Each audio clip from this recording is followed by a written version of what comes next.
আজকের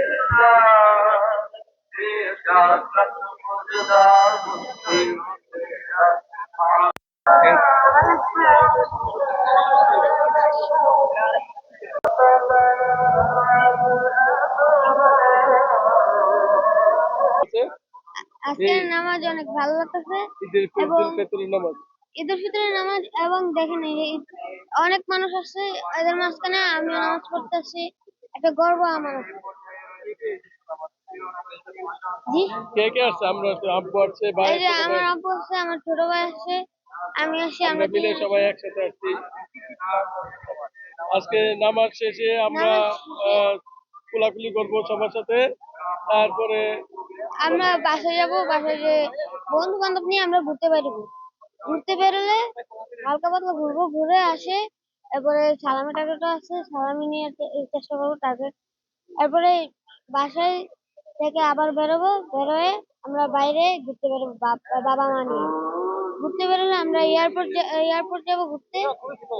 আমার এক নানা আসতেছে, হ্যাঁ, ওনাকে নিতে যাবো। বলতে পারে, এটাই আমাদের নেতার কাছে চাওয়া। উনি 17 বছর পরে এই জাতীয় ঈদগাতে নামাজ পড়তে আসবে। আমিও 17 বছর কিন্তু ঈদের জামাতটা পড়তে পারি নাই, এই ফেসিবাদ সরকারের জুলুম অত্যাচার নিপীড়নের কারণে। আজ আমাদের 17 বছর পরে জাতীয় ঈদগাতে আমরা সবাই মিলে ঈদ যাপন করতেছি, এটা আনন্দের বিষয়। দরবারে শুকরিয়া আদায় করছি। আলহামদুলিল্লাহ, অনেকেই হাসপাতালে বেডে শুয়ে আছে, অসুস্থের বাড়িতে আছে, কিন্তু আল্লাহ তাআলা আমাদেরকে সুস্থ শরীরে এই জাতীয় ঈদগাহে আসার তৌফিক দান করে দিলেন। আসলে আপনারা জানেন যে দীর্ঘ একটি রমজান মাস, সিয়াম সাধু মাস ছিল।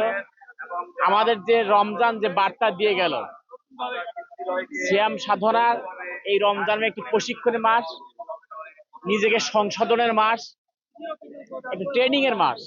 আমরা এই রমজান মাসে যে ট্রেনিং বা প্রশিক্ষণ গ্রহণ করেছি, এই প্রশিক্ষণের আলোকে যাতে বাকি 11টি মাস চলতে পারি, নিজের ব্যক্তি, পরিবার, সমাজ এবং রাষ্ট্রের কল্যাণ কামনা করছি। দেশে ভ্রাতৃত্ববোধ, সকল শ্রেণী পেশার মানুষের এই ঈদ আনন্দ বয়ে আনুক, মিলেমিশে বসবাস করতে পারি। বাংলাদেশে একমাত্র সম্প্রীতির বাংলাদেশ, যেখানে হিন্দু এবং মুসলমানের সকল উৎসব একত্রিত পালিত হয়। এবং বাংলাদেশে এরই একটা গর্বের বিষয় যে বাংলাদেশ সম্প্রীতি এখানে আছে। এখানে মিলেমিশে আমরা একাকার হয়ে এই জাতীয় ঈদগাহ নামাজ পড়ি এবং আল্লাহ তাআলার দরবারে কামনা করি নিজের ব্যক্তি, পরিবার, সমাজ এবং রাষ্ট্রের জন্য, যাতে আগামী দিনে এই দেশ একটি শান্তি রাষ্ট্রে পরিণত হয়। বাংলাদেশের যে মানুষের চাওয়া পাওয়া, যে আকাঙ্ক্ষা, মানুষের বেঁচে থাকার যে অবলম্বন, কর্মসংস্থান, বাংলাদেশের সবচেয়ে প্রয়োজন বর্তমানে কর্মসংস্থানের।